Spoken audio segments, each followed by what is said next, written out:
Hello friend, नमस्कार। GK जिस video में आप सभी का स्वागत है। आप सभी कैसे हैं? आज हम प्रीवियस ईयर क्वेश्चन ला रहे हैं टॉपिक वाइज मुगल सल्तनत का इतिहास। नहीं, मुगल सल्तनत में जो इम्पोर्टेंट प्रमुख जो साम्राज्य के सम्राट रहे उनसे संबंधित जो महत्वपूर्ण चीजें घटनाएं घटी हैं उनके पीरियड में, उनसे संबंधित वीडियो लाए हैं जो कई बार आपके परीक्षा में पूछे गए क्वेश्चन हैं।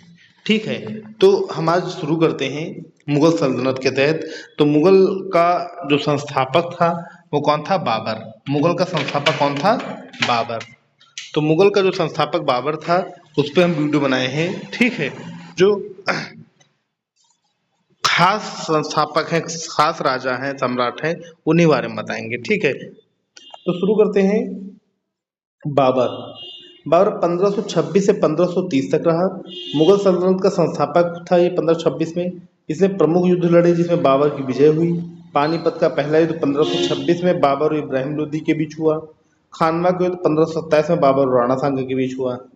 और रचना जो हुई थी बाबर नामा हुई थी। ठीक है, तो इंग्लिश में भी मैंने इसलिए इंक्लूड कर दिया है। Babur 1526 to 1530 AD, founder of the Mughal सल्तनत। Major battle in which Babur was victories, तो first battle of Panipat and battle of Khanwa. ठीक, कंपोजिशन जो रचना की थी बाबरनामा।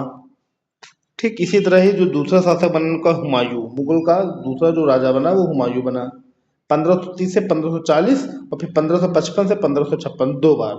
मतलब 10 वर्ष करने के बाद फिर भारत में इनके दौरान ही, मतलब कि देखा जाए तो शेरशाह सूरी रहे, शेरशाह सूरी, और उसके बाद फिर हुमायूं आ गए। पहले हुमायूं रहे, हुमायूं, शेरशाह सूरी, फिर हुमायूं। ठीक, हुमायूं, शेरशाह, हुमायूं। 1530 से 1540 हुमायूं, उसके बाद 40 से लेकर 1555 यानी 15 साल तक शेरशाह सूरी रहा था। फिर हुमायूं आ गए। तो इसके जो खास पॉइंट वो हैं कि हुमायूं ने कन्नौज का युद्ध लड़ा 1539 में, फिर चौसा का युद्ध लड़ा 1540 में। दोनों ही युद्धों में शेरशाह सूरी की जीत हुई और हुमायूं हार गया। हुमायूं गुलबदन बेगम, हुमायूं नामा जो था उनकी बहन गुलबदन बेगम ने लिखा था। इनकी बहन थी गुलबदन बेगम, उन्होंने हुमायूं नामा लिखा, इनकी पुस्तक लिखी। हुमायूं की मृत्यु दिल्ली के शेर मंडल पुस्तकालय से गिरकर हुई। हुमायूं ऐसा शासक था जो ज्योतिष पर विश्वास करता था, मतलब कि हर दिन के हिसाब से वो कपड़े पहना था। सैटरडे को तो सैटरडे को काला वस्त्र होता था, बृहस्पतिवार को पीला वस्त्र पहनता था, मंगलवार को लाल वस्त्र पहनता था, सोमवार को सफेद वस्त्र। इस तरह की क्या, वो ज्योतिष पे विश्वास करता था, जिस दिन होता था उस दिन के कपड़े पहनता करता था हुमायूं। ठीक, तो हुमायूं का जीवन जो है लड़खड़ाता रहा। कहा जाता है मुगल सल्तनत में लड़खड़ाता जीवन किसने जिया? लड़खड़ाता जीवन जो है वो हुमायूं ने जिया। लड़खड़ लड़खड़ लड़खड़। ठीक, तो इंग्लिश में Humayun 1530 to 1540 and 1555 to 56। Battle of Kannauj 1539, battle of Chausa 1540। Sher Shah Suri was victories in both wars. Humayun Nama Gulbadan Begum ने लिखा। Humayun did after falling from the Sher Mandal library in Delhi. Humayun was the ruler who believed in astrology, ये एस्ट्रोलॉजी पे विश्वास करता था। ठीक, नेक्स्ट है अकबर। ठीक, मैं बेटा ये पूरी एक्सप्लेन नहीं, केवल एक फैक्ट पॉइंट बता रहा हूँ जो आपके पेपर में दूसरे क्वेश्चन पूछे जाते हैं। तो अकबर के समय 1556 से 1605 ईस्वी तक का काफी लॉन्ग टाइम था। पानीपत का दूसरा युद्ध हुआ 1556 में अकबर और हेमू के बीच। ठीक, दूसरा हल्दी घाटी का युद्ध 1576 में अकबर और महाराणा के बीच। इसमें अकबर जो है, अकबर ने कभी पार्टिसिपेट ही नहीं किया था हल्दी घाटी के युद्ध में। इसमें अकबर ने अपने सेनापति को भेजा था, तो उन्होंने इनको पराजित किया था। नहीं तो महाराणा प्रताप से अकबर बहुत डरता था, तो अकबर ने कभी महाराणा प्रताप का सामना नहीं किया।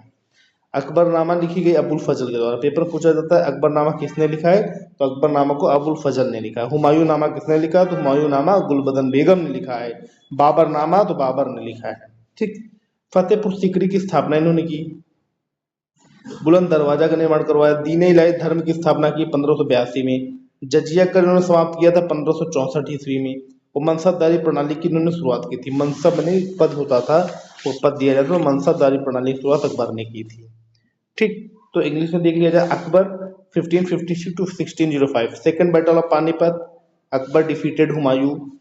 Battle of Haldi Ghati 1576, Akbar defeated Maharana Pratap. Akbarnama को अबुल फजल ने लिखा। फाउंडेड फतेहपुर सीकरी बुलंद दरवाजा, establishment of Din Ilahi religion 1582, jizya tax was abolished 1564, introduction of mansabdari system को इन्होंने शुरू किया। ठीक, नेक्स्ट आते जहांगीर 1605 टू 1627, इन्होंने न्याय की जंजीर स्थापित कराई। सिखों के पांचवें गुरु अर्जुन देव की हत्या इन्होंने कर दी थी। कैप्टन हॉकिंस का आगमन इन्हें पीरियड में हुआ था। इनके शासनकाल में मुगल चित्रकला चरम पर थी, मतलब इनके पीरियड में जो चित्रकला थी, आर्ट एंड कल्चर था, वो काफी चरम पे था। इन्होंने हिंदू धर्म के त्योहार रक्षाबंधन और शिवरात्रि मनाई। जहांगीर ने हिंदू धर्म के श्रीकांत नामक व्यक्ति को जज बनाया। ठीक, Jahangir establish the chain of justice, न्याय की जंजीर। मर्डर ऑफ फिफ्थ सिख गुरु अर्जुन देव, क्योंकि अर्जुन देव ने इनके बेटे के को सपोर्ट किया था, इनके बेटे को समर्थन दिया था, और जो बातें थी वो बताया था, जिसके जो जहांगीर नाराज हो गए थे, इसलिए उन्होंने उनको हत्या करवा दी। Arrival of captain Hawkins, Britain से कैप्टन हॉकिंस जेम्स प्रथम ने भेजा था, जो महाराजा थे। Mughal painting was its peak during this region, जो मुगल पेंटिंग्स थी काफी पीक पे थी।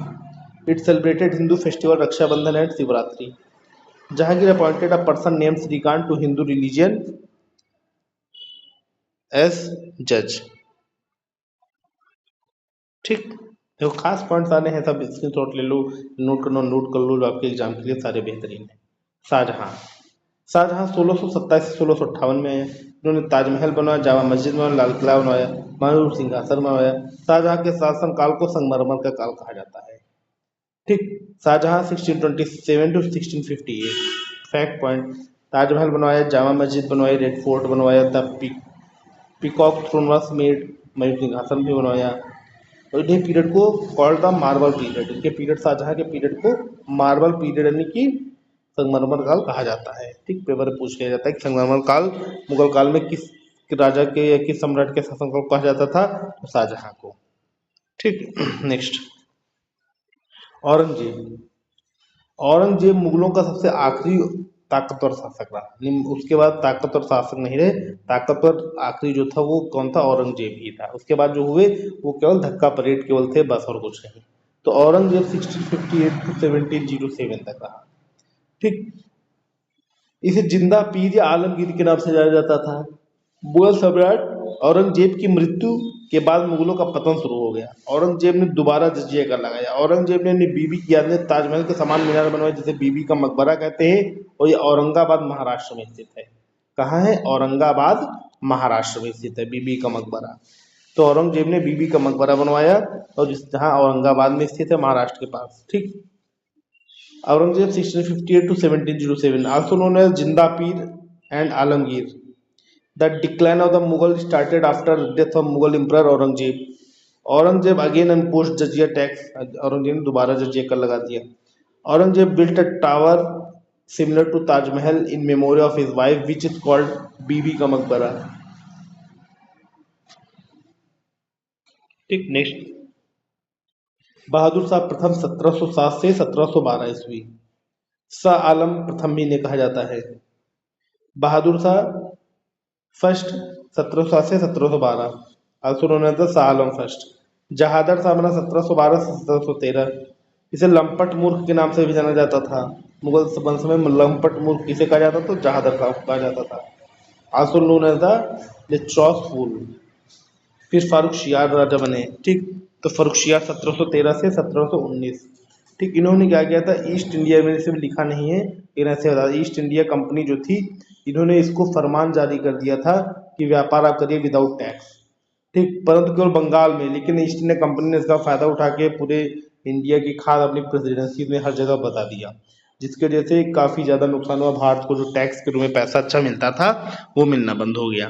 तो फारुखशियार ने कुछ गलतियां ऐसी की। ठीक, उसके बाद मोहम्मद शाह 1719 से 1748, जिन्हें रंगीला भी कहा जाता था। 1739 में नादिर शाह के आक्रमण का सामना इन्होंने किया। इसी के शासनकाल में नादिर शाह ने कोहिनूर हीरा भारत से ले गया, और नादिर शाह ने मयूर सिंहासन भी यहाँ से ले गए।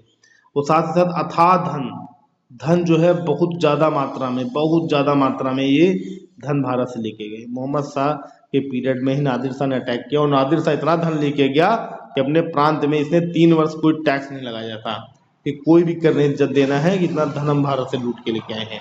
मोहम्मद शाह के पीरियड में काफी ज्यादा मात्रा में नादिर शाह धन लूट के ले गया था। ठीक, Mohammad Shah 1719 to 1748, who is called the Rangila, faced the invasion of Nadir Shah in 1739. It was during the region Nadir Shah took away the Kohinoor diamond from India. Nadir Shah also took the peacock throne with him. ठीक, उसके बाद अहमद शाह जाता है। अहमद शाह 1748 से 1754, फिर आलमगीर 1754 से 1759। तो ये लोग क्या है, लोग शॉर्ट पीरियड थे, इन लोगों ने कोई बहुत खास वैसे काम नहीं किए।